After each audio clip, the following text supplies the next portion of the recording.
The contents of this video: thyristor definition, classification of thyristors, construction of a thyristor, forward connection pattern of a thyristor, holding current, latching current, and reverse connection pattern of a thyristors. So coming to the definition of a thyristor, so thyristor is a power semiconductor device. Power semiconductor device means it is a device made up of power semiconductors. Power semiconductors. So semiconductors means we know the basic classification of a materials, right? So materials are classified into three types. So conductors, semiconductors, and insulators. Okay, so that means to construct the thyristor we use a semiconductors. Semiconductors, like we know that the semiconductor devices: diode, MOSFET, IGBT, and transistors. So these all are a semiconductor device. So likewise the thyristor is also a semiconductor device. It is made up of a semiconductor. So the material that is used for the construction of this thyristor is we know that the silicon is commonly used. Of course we have two materials, silicon and germanium. These are the semiconductor materials. So here in this we generally use a silicon material that is used to construct the thyristor. Okay, so a thyristor has the characteristics similar to the thyratron tube. The characteristics, it is similar to the thyratron tube. So thyratron tube means it is a gas filled tube, and it is used as high power electrical switch and also as a controlled rectifier. So thyratron tube. So that means the characteristics of this thyristor is very similar to the thyratron tube, and the construction, coming to the construction of a thyristor, it is similar to a transistor family. We know transistor, right? So NPN, PNP transistors are there. NPN transistor, PNP transistor, that means N-type semiconductor material, P-type semiconductor material, again N-type semiconductor material. So like that the thyristor construction will be there. Okay, so that's why the name of the thyristor is derived from the combination of the, let us see, thyratron and transistor. So from these two devices the name of the thyristor is came. So that means the first four letters in the thyratron and the last 5 letters in the transistor, so combinedly we call it as a thyristor. Okay, so it means that it is a solid state device like a transistor, and the characteristics of this thyristor is very similar to the thyratron tube. That means it has like a transistor and it has like a thyratron tube. Okay, so thyristor is a current controlled device. That means the controlling is based on the current. That means forward current, we call it as anode current, IA. So some devices or their voltage control devices are also there. So generally the MOSFET and IGBT, so these are the voltage controlled devices. Okay, so this is a introduction or the definition about the thyristors. Okay, so coming to the classification of a thyristor. So classification, that means thyristor contains some devices. It has a family. So these all devices are called as family members of the thyristors. Okay, so in that, so based on the triggering methods and the commutation techniques. Triggering methods are nothing but turn on methods of the thyristor. Commutation techniques are nothing but turn off methods of the thyristor. So based on these methods, the classification of thyristors will be there. So there are 13 types of classifications are there. The first one is a phase controlled thyristors, which are also known as SCS, silicon controlled rectifier. So light activated silicon controlled rectifier, which is also known as LASCR. Fast switching silicon controlled rectifier, which is also known as asymmetric silicon controlled rectifier.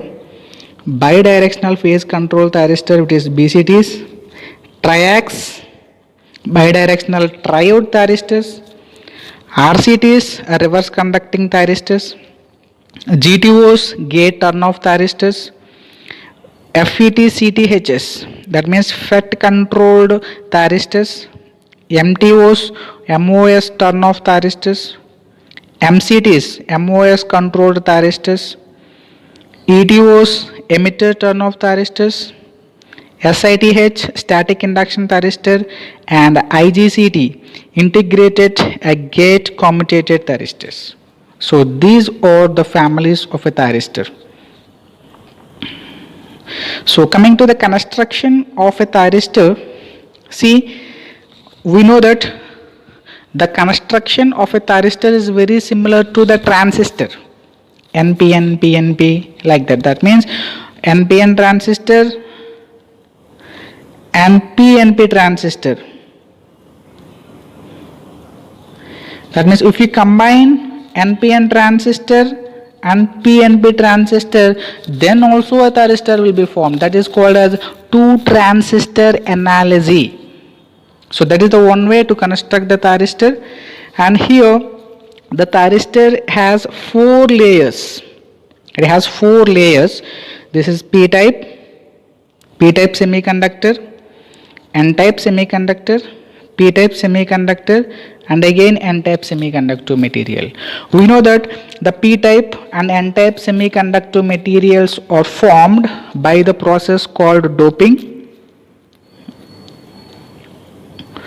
That means if we take a pure semiconductor material, if you add some impurities to that pure semiconductor material, that is called doping.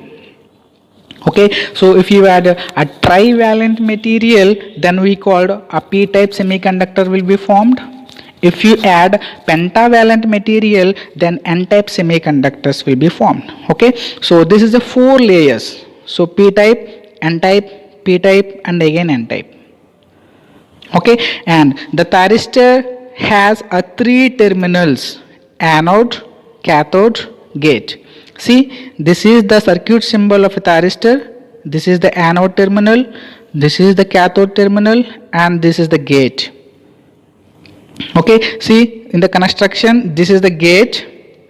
So this is the cathode terminal and this is the anode terminal. So here a threaded stud is there, so that this threaded stud is used to fit this thyristor to a frame. Okay, and here the gate terminal. So anode is a positive terminal, cathode is a negative terminal, and here the gate terminal is used to turn on the thyristor. That means generally triggering methods, nothing but thyristor turn on methods. So triggering methods are there. So generally we use a gate triggering. That means we are giving the pulses to this gate to turn on this thyristor. And this gate symbol is kept very near to the cathode terminal. See, this is the cathode terminal and this is the gate. So this is the cathode terminal and this is the gate. So the gate symbol, the gate terminal is placed nearer to the cathode terminal. Okay, so this is the forward connection pattern of a thyristor. So if the anode of the thyristor, say this is the anode, right? We know that anode is a positive terminal. and this is a cathode, this is a negative terminal. Okay, so we know like diode, right? So this is a diode. So in diode we have forward bias and reverse bias, right? So that means this is the positive terminal, negative terminal, this is anode, the cathode in the diode. If this anode is connected to positive and cathode is connected to negative of the battery or the supply, so then the diode is said to be in forward bias. So similarly here in this also, in the thyristor also, the anode terminal of the anode terminal of the thyristor is connected to the positive terminal of the supply, and cathode is connected to the negative terminal of the supply. Then the thyristor is said to be in forward connection pattern. Okay, so if the thyristor connected in this forward connection pattern, okay, so the thyristor contains 3 junctions, J1, J2, J3, and we know that it has 4 layers, PN, 4 layers. Okay, so this junction J1 and junction J3 becomes forward bias. In forward connection pattern, the junction J1 and junction J3 becomes forward bias, and junction J2 remains in a reverse bias. See, this junction J2 remains in a reverse bias. So that's why the depletion layer appears across the junction J2. So if the width of the depletion layer is decreases, then the thyristor will conducting. So for that, what we have to do is you have to apply a forward voltage across the thyristor, and at the same time you have to give some triggering pulses to this gate terminal. So that means that you have to use some triggering methods. Okay, so by using a proper triggering methods, that means turn on methods, there are 5 methods out there: gate triggering, dV by dt triggering, light triggering, temperature triggering, like that. Some triggering methods or thyristor turn on methods are there. So these triggering methods, among them, so gate triggering method is very commonly used. Okay, so by using a proper triggering methods, the thyristor can be turned on.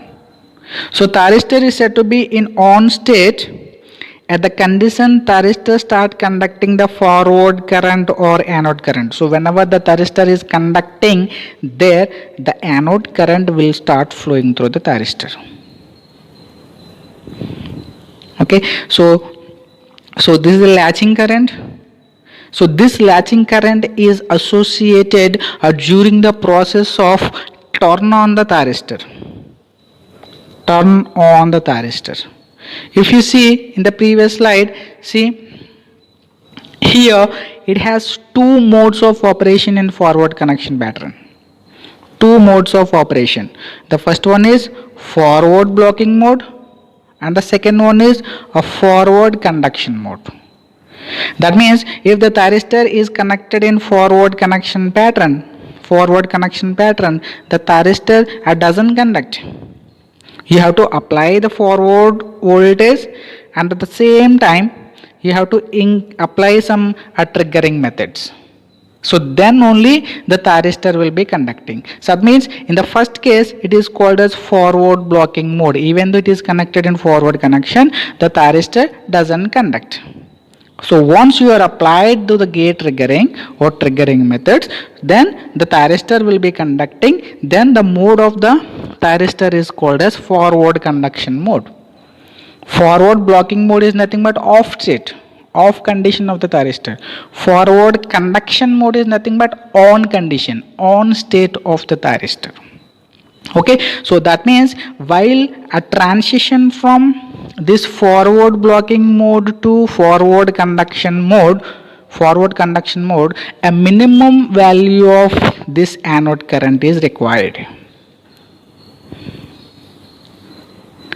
That minimum value of anode current is called as a latching current. That means, see, during the process of thyristor transition from forward blocking mode to the forward conduction mode, the minimum value of forward current or anode current that requires to bring the thyristor from on state to off state. Off state to on state. This is during the process of turning on the thyristor. So that means the thyristor becomes off state to on state. Okay, it is known as a latching current. That means here the factor that you have to consider while turning on the thyristor is a latching current.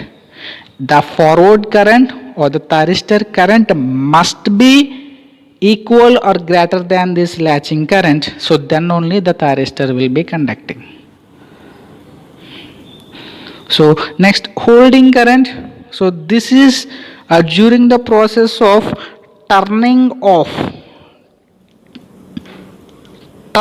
the thyristor, off condition.